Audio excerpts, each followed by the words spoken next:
Hello friends, welcome in our channel. मैं हूं आपका दोस्त गोविंद शर्मा। बात करेंगे आज हम कालीबंगा राजस्थान में जो हड़प्पा कालीन शहर पड़ता है उसके बारे में। प्रीवियस वीडियो थी लोथल गुजरात के बारे में, हमने डिस्कस किया था। आज हम करेंगे कालीबंगा के बारे में। तो कालीबंगा का अर्थ क्या है, सबसे पहले ये बात। तो कालीबंगा का जो अर्थ होता है उसका मतलब होता है काले रंग की चूड़ियां।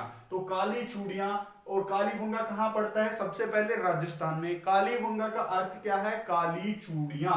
कालीबंगा की खोज 1953 में ए.के. घोष और वी.एल. लाल ने की थी। वी लाल और ए.के. घोष ने 1953 में कालीबंगा की खोज की थी।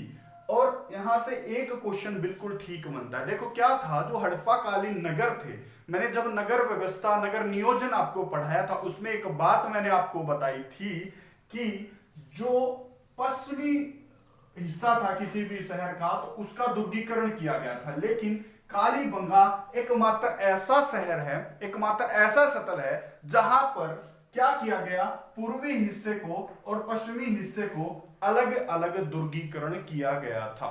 समझ गए बात। अलग अलग दुर्गीकरण कहां किया गया था, कालीबंगा में अलग अलग दुर्गीकरण किया गया था। अब देखो बात हो गई राजस्थान की। राजस्थान में क्या मिलते हैं, राजस्थान में ऊंट पाए जाते हैं। क्या पाए जाते हैं, राजस्थान में ऊंट पाए जाते हैं। और कालीबंगा में हड़प्पा कालीन क्या मिले हैं, ऊंट का कपाल मिला है।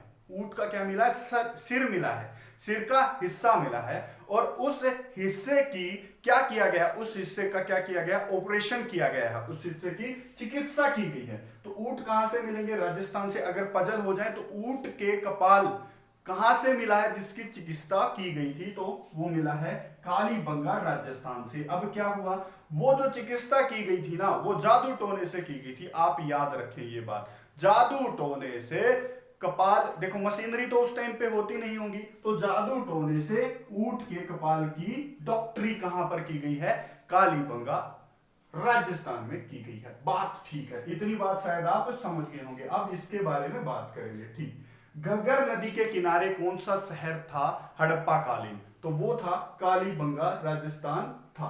अब क्या होगा, जहां पर नदी होगी वहां पर खेत होंगे। याद रखना, जहां पर नदी होगी वहां पर जुते हुए खेत होंगे। और खेत जोतने के लिए क्या प्रयोग किया गया होगा, हल प्रयोग किया होगा। तो जुते हुए खेतों पर हल के साक्ष्य कहां मिले हैं, घग्गर नदी के किनारे मिले हैं। और घग्गर नदी के किनारे कौन सा शहर था, कालीबंगा शहर था। अब क्या होगा, ये लोग क्या करते, इस घग्गर नदी के किनारे कच्ची ईंटों का एक चबूतरा बनाते। क्या बनाते, घग्गर नदी के किनारे कच्ची ईंटों का एक चबूतरा बनाते। और उस चबूतरे पर ये क्या बनाते, हवन कुंड बनाते।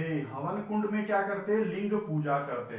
क्या करते, ये लोग घग्गर नदी के किनारे कच्ची ईंटों का एक चबूतरा बनाते, चबूतरे में हवन कुंड बनाते और हवन कुंड में लिंग पूजा करते थे। तो सबसे पहले कच्ची ईंटों का साक्ष्य कालीबंगा से ही मिलेगा, ईंटों का चबूतरा कालीबंगा से, हवन कुंड कालीबंगा से, लिंग पूजा के प्रथम साक्ष्य कहां से मिलेंगे, कालीबंगा से ही मिलेंगे। मेरे शब्दों पर आप ध्यान दें। अब क्या हुआ, इन्होंने ईंटों का चबूतरा बना दिया, लिंग पूजा कर ली और कच्ची ईंटों का हवन कुंड भी बना दिया, घग्गर नदी के किनारे इन्होंने बना दिया। एक दिन क्या हुआ, एक दिन ये सब कुछ टूट गया। अब टूटा क्यों, भूकंप आने के कारण टूट गया।